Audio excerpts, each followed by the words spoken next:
बिस्मिल्लाहिर्रहमानिर्रहीम, अस्सलामुअलैकुम। मैं हूं Mohammad Faheem.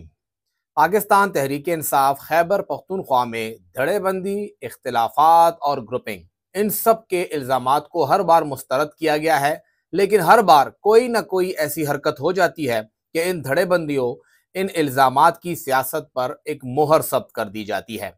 Mines and mineral act के हवाले से सबसे पहले जो एतराज़ उठा वो भी एक खास ग्रुप की तरफ से पब्लिकली उठा। शकील अहमद खान साहब ने आके ऐवान के अंदर तकरीर की और वाज़े तौर पे नजर आ रहा था कि वो सूबाई हुकूमत को तनकीद का निशाना बना रहे थे।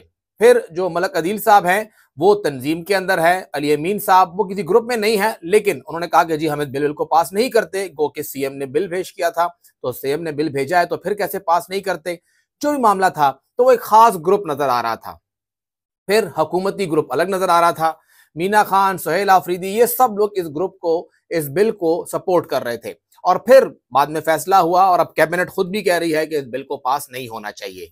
इस बिल का मामला खत्म हो गया, लेकिन सियासत है, सियासत कौन छोड़ सकता है। जुनैद अकबर साहब की हिदायत पर अली असगर साहब जो कि सूबाई जनरल सेक्रेटरी हैं, जो कि इस वक्त सूबाई जनरल सेक्रेटरी हैं जुनैद खान साहब के, इससे पहले सूबाई जनरल सेक्रेटरी थे अली अमीन साहब के, उन्होंने एक एलामिया जारी किया है, नोटिफिकेशन किया है कि पार्टी की 3 रुकनी कमेटी बनी है, जिसमें वो खुद शामिल हैं, अली असगर साहब, उनके साथ स्वात से डॉक्टर अमजद साहब हैं और पेशावर से शेर अली अरबाब साहब हैं। तीनों मेंबरान कौमी असम्बली इस माइंस एंड मिनरल एक्ट को देखेंगे, इनकी जो शिक्के हैं उनको देखेंगे, रिलेटिव स्टेक होल्डर से बात करेंगे, अपनी सिफारिशात मुरत्तब करेंगे। ये पूरा काम उन्होंने हवाले किया।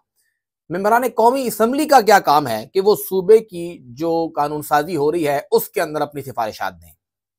अव्वल तो जब एक बात के ऊपर फुल स्टॉप लग गया कि इमरान खान की इजाजत के बाद बात आगे बढ़ेगी, तो फिर इस कमेटी के बनाने का मकसद क्या था। सियासत है, जाहिर बात है, ये दिखाना है कि हम अली अमीन के साथ ही उनके खिलाफ खड़े हैं। और फिर अगर खिलाफ खड़े भी हैं तो किसी ने क्या तजवीज दी कि आपने जाके मेंबरान कौमी असम्बली कमेटी बना दी। ये वो लोग हैं जो ना तो इस कानून को टेबल कर सकते हैं, ना अमेंडमेंट प्रपोज कर सकते हैं, ना इस पर बहस कर सकते हैं। इसी असम्बली के अंदर चाहे वो शकील साहब हैं, आर्यानी साहब हैं, जितने लोग भी हैं, ऑलरेडी मुखालिफ ग्रुप मौजूद है, आसिफ साहब इसके अंदर मौजूद हैं, आप उन्हीं को लेके बैठ जाते हैं। और फिर जो आपने मेंबरान असम्बली चूज भी किए हैं, उनका उनके इलाके के अंदर माइंस हैं कितनी। ना आपने इसके अंदर वजीरिस्तान को इंक्लूड किया, ना आपने इसके अंदर बाजौड़ को इंक्लूड किया, ना इसके अंदर आपने कुरम औरंगजेब को इंक्लूड किया, ना आपने इसके अंदर मोहम्मद को इंक्लूड किया। आपने एक पूरी की पूरी ट्राइबल बेल्ट, चतराल, आपने इन सबको छोड़ दिया। इवन मलाकंड के अंदर खुद क्या कुछ पड़ा हुआ है, दीर के अंदर क्या कुछ है, उन सबको नजरअंदाज कर दिया। तो ये कमेटी क्या सच में माइंस एंड मिनरल एक्ट को देखने के लिए बनाई गई है या इख्तिलाफ दर इख्तिलाफ की सियासत करने के लिए बनाई गई है। ये वाजे करती है कि सूबे के अंदर आज भी अली अमीन और उनके मुखालिफ ग्रुप मौजूद है और ये ग्रुपिंग यहाँ पे काम कर रही है।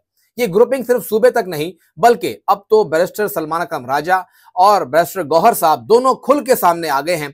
किस तरह एक दूसरे के खिलाफ बात कर रहे हैं। कहते हैं मैं उसको जवाब दे नहीं हूं, वो कहता है ये किसी का मंजूर नजर है इसीलिए अंदर जा रहा है। तो ये इख्तिलाफात इस हद तक आ गए हैं कि ये वाजे कर रहे हैं कि हाँ, पार्टी के अंदर ग्रुपिंग है और ये वो लोग हैं जिन्होंने ग्रुपिंग खत्म करनी होती है। पार्टी का चेयरमैन, पार्टी का जनरल सेक्रेटरी, पार्टी का सूबाई सदर, पार्टी का सूबाई जनरल सेक्रेटरी, इनका काम होता है कि बाकी धड़ेबंदियां खत्म करें। वो खुद ही धड़ेबंदी कर रहे हैं और वो खुद ही इस पार्टी को तकसीम दर तकसीम कर रहे हैं ताकि उनकी अपनी दुकान चलती रहे और उनका अपना असर इस पार्टी के अंदर मौजूद रहे। अगर नहीं है तो उसको मौजूद किया जाए, उसके असर को वहां पे सामने लाया जाए। तो ये अब हकीकत है कि हाँ जी, इस पार्टी के अंदर ग्रुपिंग मौजूद है और वो ग्रुपिंग इस हद तक है कि पार्टी के सदर और जनरल सेक्रेटरी, चाहे वो मरकजी हैं या सूबाई है, अब वो आमने सामने आ गए हैं।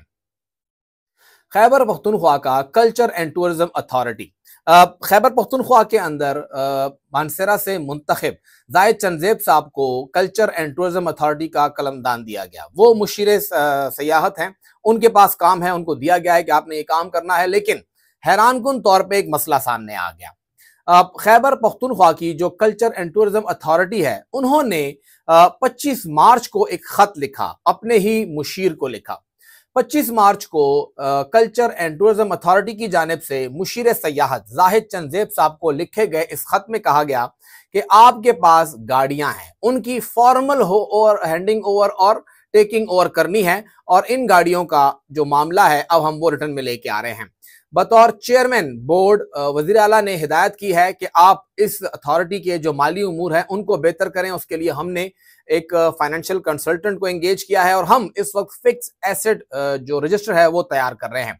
उसके लिए आपके पास जो मौजूद गाड़ियां हैं जो आप इस्तेमाल कर रहे हैं, टोयोटा फॉर्च्यूनर है, इसुजू डबल केबिन है, टोयोटा रीवो, दो टोयोटा रीवो हैं, सुजुकी लियाना है और एक होंडा मोटरसाइकिल है। तो आप किसी बंदे को नॉमिनेट करें ताकि हम ये आपके हवाले ऑफिशियल एक और बेहतर तरीके से कर सकें और हमारे पास का रिकॉर्ड भी मेंटेन हो जाए। ये बात सामने आनी थी कि मामला किधर और चला गया कि एक मुशीर के पास 5 गाड़ियां और एक मोटरसाइकिल है। हमने इस हवाले से राब्ता किया मुशीर सयाहत के साथ। उन्होंने कहा कि मुझे तो पता ही नहीं कि गाड़ियां कहां हैं और कहां से आई हैं और किसने किसको दी है, मेरे पास ये गाड़ियां नहीं हैं। और क्योंकि मैं इस अथॉरिटी का ऑडिट कराने जा रहा हूं, ऑडिट होगा किसने कहां कितने पैसे लगाए हैं, कौन कितना जिम्मेदार है, इसीलिए मेरे खिलाफ ये कंपेन चलाई जा रही है। उन्होंने ये इल्जाम आयद किया कि मेरे खिलाफ ये कंपेन चलाई जाए ताकि मैं इस चीज से पीछे हट जाऊं, लेकिन मैं पीछे हटने वालों में से नहीं हूं। मैं अथॉरिटी का ऑडिट भी कराऊंगा और ये गाड़ियां मेरे पास नहीं है। उन्होंने कहा कि अब DG culture and tourism authority बताए कि ये गाड़ियां कहां हैं, जो मेरे नाम पे इशू हुई हैं वो गाड़ियां कहां हैं वो बताई जाए। उनका ये सख्त रिएक्शन आना था कि अथॉरिटी ने वापस ले लिया अपना 25 मार्च का जो खत था वो वापस ले लिया और फिर डीजी ने एक और नोटिफिकेशन जारी किया। इस नोटिफिकेशन में 3 लोग, मोहम्मद अली सैयद साहब, उनके साथ वसीम इकबाल साहब और हसीना शौकत साहिबा, इन तीनों को बनाया कि एक फैक्ट फाइंडिंग कमेटी है, इंक्वायरी कमेटी होगी।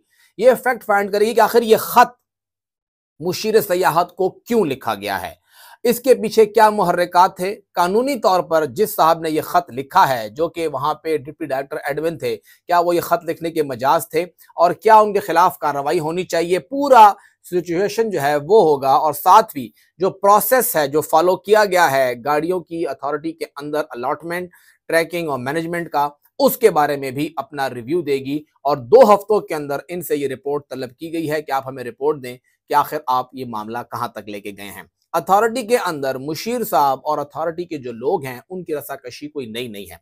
मुशीर साहब के एक पर्सनल असिस्टेंट कह लीजिए, पीए कह लीजिए, जो भी है, बताया जा रहा है कि ये सारी गाड़ियां उनके पास हैं और उन्होंने दस्तखत करके ये गाड़ियां रिसीव की हैं। यानी अथॉरिटी के पास भी काम पूरा का पूरा मौजूद है और अथॉरिटी ज़राए कहते हैं कि ज़रा सा मुशीर साहब इसको सख्ती से लेकर आएँ तो हम फिर एक रिटर्न में ले आएंगे वो, तो हम एक लेटर लिख लेंगे मुताल्लिका थाने को कि जी ये गाड़ियां ज़रा आप रिकवर कराएं, किसके पास है और कहां पर हैं। और फिर उम्मीद है कि मुशीर साहब भी पीछे नहीं होंगे। मुशीर साहब कहते हैं मुझे इन गाड़ियों की ज़रूरत नहीं है, मैं खुद 8-10 करोड़ की गाड़ी में फिरता हूं, मुझे इनकी ज़रूरत नहीं है, मैं अपनी गाड़ी में आता हूं, अपना तमाम सिस्टम इस्तेमाल करता हूं, ना इनकी ज़रूरत है ना सरकारी इस्तेमाल करूंगा, लेकिन अथॉरिटी के अंदर जो कुछ हुआ है मैं वो सब कुछ सामने लेकर आऊंगा।